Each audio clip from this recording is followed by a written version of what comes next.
Before we start today's show, we're doing a little bit of a Chat Sports Real One challenge. A couple of months ago, we had one single person comment on a video 115 times. If you beat that record, we're giving you a shout out this week on the San Francisco 49ers Report. Have some fun with it. As for what we're talking about on today's show, Albert Breer in his MMQB column talking about how San Francisco absolutely loves Brock Purdy. A couple of interesting quotes, of course, some tie-ins there with Trey Lance and Sam Darnold. It's all coming up. Today's show is made possible thanks to our friends, though, at Manscaped. You can get 20% off and free shipping by using the promo code 49ers at manscaped.com/49ers. Not only can you get their products for you below the belt, because who likes to have a forest below the waistline, but also they're in the beard game, and over the weekend, I was able to trim my nostril hairs as well. Manscaped has it all. Support the show using the promo code 49ers. Spring has sprung, and our friends at Manscaped have the best tools for some spring cleaning. They've already helped you tidy up all of the nooks and crannies of your body's basement, but this year, Manscaped can help you get the perfect presentation on that beautiful face of yours, because everybody in the faithful is a beautiful person. The new Beard Hedger Pro Kit, it's for you. Make sure you look your best this spring by using the promo code 49ers, 20% off and free shipping. It's time to tame your mane with the Beard Hedger Pro Kit. The sun is peeking back out, which means you'll have to show your face in the daylight again. So use the kit to make sure your scruff looks award-winning, whether you have glorious beard flow or some smooth, sleek cheeks. The kit starts off with the Beard Hedger waterproof cordless trimmer with the rotary wheel. Gives you 20 hair cutting lengths, all with one guard. No more messy drawers, no more messy face. So one more time, save 20% off, free shipping, promo code 49ers at manscaped.com/49ers. This is the set here in the Beard Hedger Pro Kit. For those of you who have a beard like producer Coop and sometimes me, you just don't see it on the camera. Wink, wink. The Beard Hedger Pro Kit is for you. All right, so let's reset here. San Francisco, according to Albert Breer, from everything that he heard from the NFL owners meetings, really loves and adores Brock Purdy with what he was able to do in replacing Jimmy Garoppolo, going on that nice little stretch there to end the regular season, then winning 2 playoff games. I'll continue to say this. We got robbed as football aficionados of seeing a potentially all-time great NFC Championship game.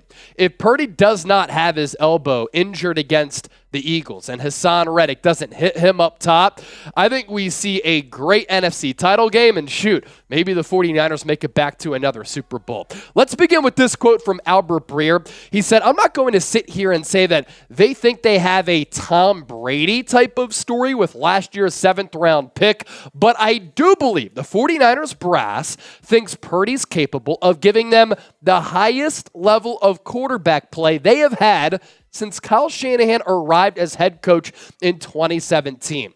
Let's dissect that quote there.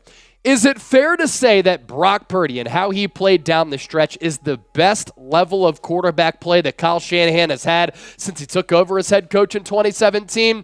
He really did go on one of the best and most impressive runs any quarterback has in this current regime. Nobody expected Mr. Irrelevant to get inserted into the lineup, to have command of the offense, to display more arm strength and take the top off of the defense like he did, adding a different element to the offense with the vertical game.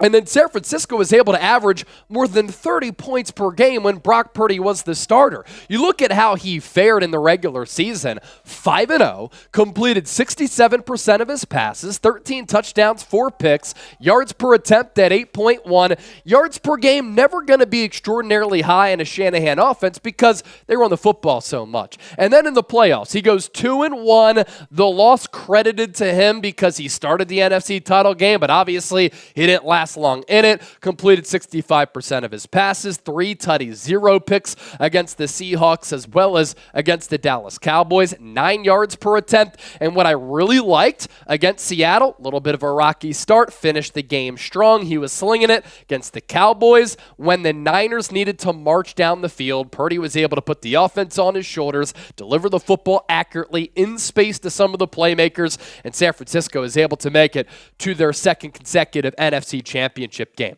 The 49ers offense changed with Brock Purdy. It was more explosive. The aerial attack went more downfield. George Kittle came alive. Brandon Ayuk put together one of the more impressive stretches we've seen in recent franchise history. And San Francisco, they were clicking, averaging more than 30 points per game. More from Breer here, that they're hanging his name first on the depth chart and are willing to do it, even with this medical situation, very much indicative of where they stand as an organization. And with what's ahead, it makes sense for them to just allow for the situation with the other two quarterbacks in-house, Trey Lance and Sam Darnold, to play out. So right now, this is the Niners quarterback depth chart. From everything that John Lynch and Kyle Shanahan said, it's going to be Purdy as the number one quarterback. And while he's out rehabbing from that elbow injury on the UCL, the repair and not the full reconstruction, Trey Lance, Sam Darnold going to be splitting first-team reps. Cannot wait for practices to get underway, OTAs, minicamp, training camp. We have you covered every step of the way, including the lead up to the 2023 NFL Draft. We do it all, and we're here for the faithful every single day. I'm going to be in Key West starting on Friday. The content is going to continue from yours truly, though. That's why you subscribe. More from Albert Breer here in a couple of different quote graphics that we're going to show you. Just some more takeaways from that article, and it really does tell a story and paint a picture about what the Niners think about all of these quarterbacks. So next up, Niners are working with a 6 to 8 month return to play timetable on Purdy, with the idea being that that timeline should be more concrete 2 to 3 months post-op. Purdy surgery, March 10th, by the way. We're already coming up on 1 month, a week from today. Purdy's surgery, it was then. That means by summer break, San Francisco should know if it's getting Purdy back for opening day or at some point mid-season or somewhere in between. I've continued to say this, and I've really said this all along. I'm pretty skeptical about week 1 for a couple of reasons. There was the 2-week delay in surgery. There was the inflammation in the elbow. This is a very severe injury for Purdy and anybody who has suffered it. For him, he's entering year 2, had all that success. He has this grand opportunity at his fingertips. Why would he try to rush back and then risk his future NFL career? And for San Francisco, why risk bringing him back too early if you think so highly of him? For Trey Lance, this is your message, and this is my message to Trey Lance. Trey Lance has been waiting for an opportunity to prove himself. And this is going to be an opportunity for Trey Lance to display to the San Francisco 49ers organization and to other teams out there who might inquire about him via trade, that if he goes out there, has an impressive training camp, and the word is he's taken that next step, a la a Jalen Hurts, Josh Allen type of leap, and then you see him in the preseason. He's playing really well, but San Francisco still doesn't want him. Then they could trade him somewhere else for some good draft compensation. Or for Lance, if he ends up being that dual threat quarterback that the Niners saw coming out of North Dakota State in 2021, and they're like, my goodness, this guy is a freak athlete as compared to Purdy, who's more of a limited quarterback. We can't sit this guy with what we gave up to get him and his potential. Then he has an opportunity to win this job. Here's Albert Breer on Lance as well as Sam Darnold here as we start to round things out. What the Niners know for certain now is that the on-field reps through spring will go to Lance and Darnold. They're hoping Lance will turn a corner, but with the roster they have in the presence of Purdy, they can no longer sacrifice in-season reps to facilitate his development as they planned last year. As for Darnold, meanwhile, there's some hope that Darnold, seen as a strong system fit, could turn a corner. As a rookie, Darnold played for Mike Shanahan's protege, Jeremy Bates, and had his best year in a scheme built to make the quarterback play fast. Either way, one of these guys will really have to come on to move the Niners off of Brock Purdy, which should be taken as good news by the fan base. It's good news if Purdy can return to form and play like he did in that stretch run. He was really good, and I agree. I mean, Brock Purdy played the best among all quarterbacks that Kyle Shanahan has had. Now, it's not saying much because it's been a run-centric offense. You've had Jimmy Garoppolo, C.J. Beathard, Nick Mullins,